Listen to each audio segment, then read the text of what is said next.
Well, hi there. Today, we're going to talk about driving in Mexico.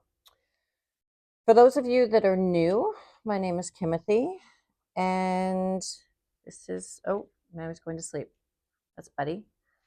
We travel full time. I'm 57 years old, and I have been on the road for 18 months, living in a couple different versions of vehicles. Here in Mexico, I did the first month in an SUV. And now I am settled in a place that has a little tiny casita, and that is my day use vehicle. Little tiny car. I'm not sleeping in it. I decided to spend a month in on this property and to get some work done and get some things of my life organized. So if you're new here, welcome. We're talking today about driving in Mexico. So let me back up a little bit. My rig that has all of my really cool stuff like solar panels and batteries and a fridge is near the Vancouver airport and has been since December 15th. That's when Buddy and I landed here. He was sedated.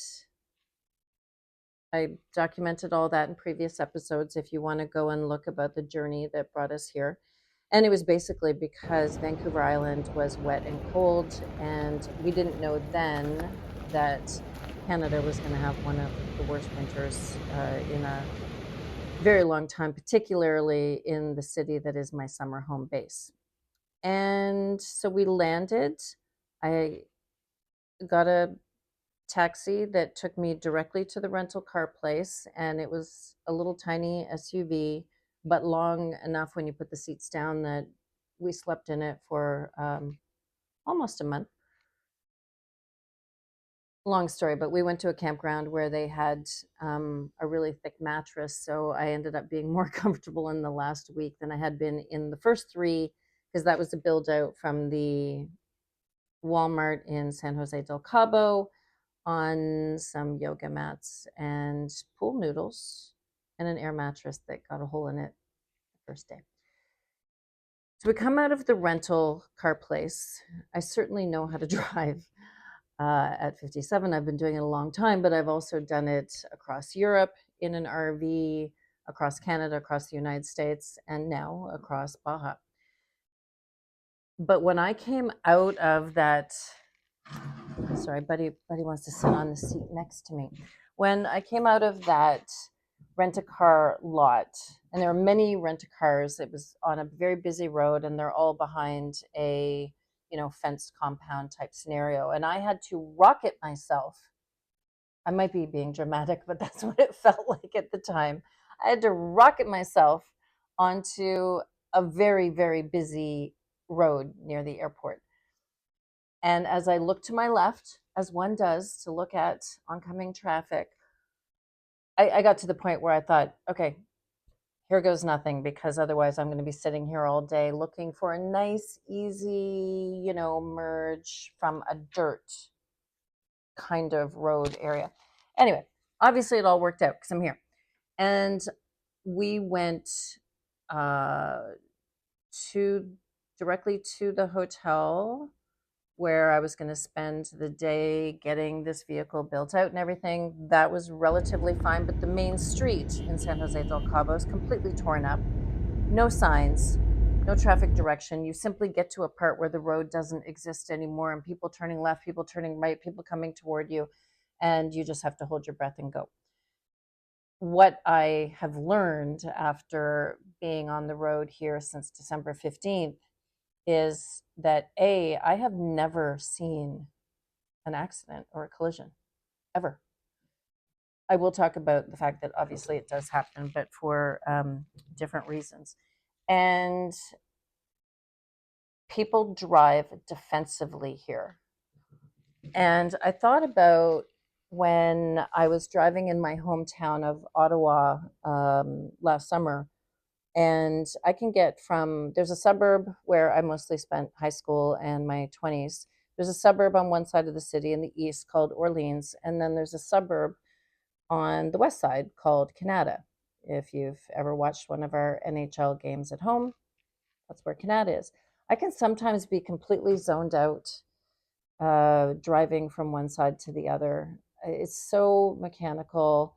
Everybody signals. Don't expect that here. And you know if they're coming into your lane, and it's all very organized. Here, it's people will pass you on the right, but everyone is engaged in the driving. I have not seen anyone texting and driving, which I do still see a lot in Canada and the United States. Anyway, it's you're very engaged in the process. And this is a standard, and I have driven standards on and off, but for 40 years, I guess. Yeah, I got my license when I was 16, failed it at first. That's a bit of a long story. And yeah, so I had a standard at 16. I'm 57. I'll be 58 in 4 or 5 months. So, I was comfortable driving the standard, but the SUV was an automatic. But again, everyone here is very engaged in the driving because there are a lot of hazards. So I made a list. Oh, and about the safe driving, don't be fooled by this. There are places called descansos. Descansos are shrines or memorials, and you will see them on the sides of the road. And sometimes on a sharp hairpin, you'll see multiple memorials or shrines to people that have died in those intersections. And well, they're not always intersections. Sometimes they're just on the edge of a mountain pass or something, because there are also no shoulders on major roads like that. You're off into the dirt. Um, if you're lucky enough to have to pull over when you're not on a mountain pass. Um, the descansos are reminders to all of us to drive carefully. Now, I have to believe that a lot of those fatal collisions happened at night. I do not drive at night. I was coming back here to La Paz, or technically El Centenario, which is like a suburb of La Paz, from La Ventana, where I went to go hang out with some friends yesterday. Stunning, stunning town. But I timed it so that basically I pulled into the driveway right here. That's where I parked as the sun went down. I left probably 20 minutes on either side. But once I got into La Paz, the streets are lit in major areas. But you do not want to be on country roads, even if they're highways. They are not lit, and I counted 4 cows on my way back. But because it was light out, I could see them. And when I say like on the road, they are like walking along the side of the road, and sometimes they will just walk across the road. Also, the burros or the donkeys, I'm not sure which term to use, they will sometimes sleep on the roads, or wild dogs, because of the heat of the pavement. And if it is a cold day for them, it's never cold for me, but if it's a cold day for them, they will sleep. And if you're traveling at night, you will turn a corner, and it will not end well for all of you. Um, so the highway is not lit, and I'm gonna have my a chai tea. And I loved this brand comes with little sayings. And just as I was making this tea to sit down and talk to you all, my little saying today says, "The only constant is change." How appropriate is that, right? Okay, so I'm going to talk about topes. If you've driven in Mexico, you know a tope is a speed bump, and they are big. They're not just like exiting a parking lot in a shopping center in Canada.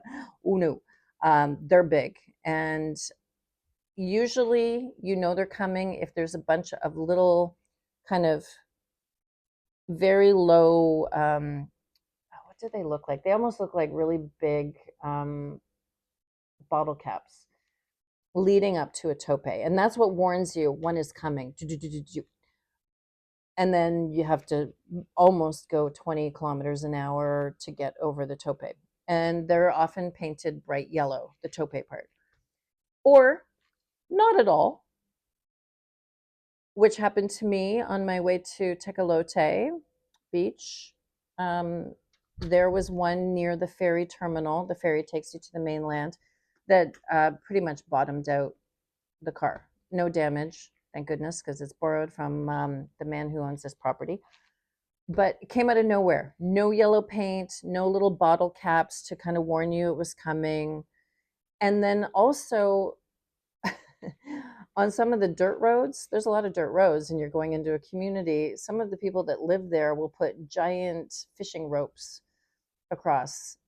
They're certainly not marked. There will sometimes be a sign also that will show sort of the curve of a tope and a car launching over the top of it. But you don't always get all of those signs. Sometimes you get none of them. And if you're driving at night and it's not marked and it's not bright yellow, if you're driving a rig, everything you own will be thrown around the inside of that rig if it's not bolted down. Gas. So, particularly in Baja California Nord, there are large, vast areas where you want to be completely filled up before you start crossing them. Here in Baja California Sur, it is not quite as bad, but still, you want to make sure that you're topped up. The corner stores, there's two main corner stores, sort of like 7-Elevens. There is OXXO and there is Six. A lot of OXXOs have gas stations attached to them, but then the occasional one doesn't. So if you're looking up on a Google map, you're like, oh, there's an OXXO nearby. It might not be one of the ones that has gas. So just be careful with your searches. I usually don't go below, I would say, 3/4 when I am in vast areas like Saskatchewan, Texas, even parts of Manitoba. Where else was, I mean, even Tennessee. But anyway, you get the message. Parking with pets. In the major cities, it is phenomenal because Buddy doesn't go, I don't go anywhere without Buddy. I don't leave him behind in in a motel. If the weather's really bad, in a motel room. I don't leave him alone here when I go to town. I just take him with me. I want to know where he is at all times. And certainly at the Walmart, but I do try to go to the Mexican owned grocery stores. The really big ones and Walmart have tents. They're kind of like circus tents for each car, and almost that big. Like you can fit your entire car under there, and then I will leave the windows down a little bit. It's nice and shady, and I also don't spend a whole lot of time in a grocery store. I have a list. I'm in, I'm out, but he's fine, and he has his little pop-up bowl of water in the vehicle, and I lock it. If I go to a place that does not have the shade, I have taken Buddy in the cart. No one has ever said a word to me. I just put him right in the cart. He doesn't like it, but I went to the Walmart in San Jose del Cabo and I put him in the cart. And it had an underground parking, but I didn't really kind of know the environment. It was my first time being there, so I took him with me. And if somebody says something, then I'll just take my business somewhere else. So that's kind of the how to be road worthy, road savvy when you're going through Baja. I have not myself driven the north part because I flew here. The reason for that was I was going to spend the winter on Vancouver Island in my vehicle, which has lovely things like fridge, batteries, internet, Starlink.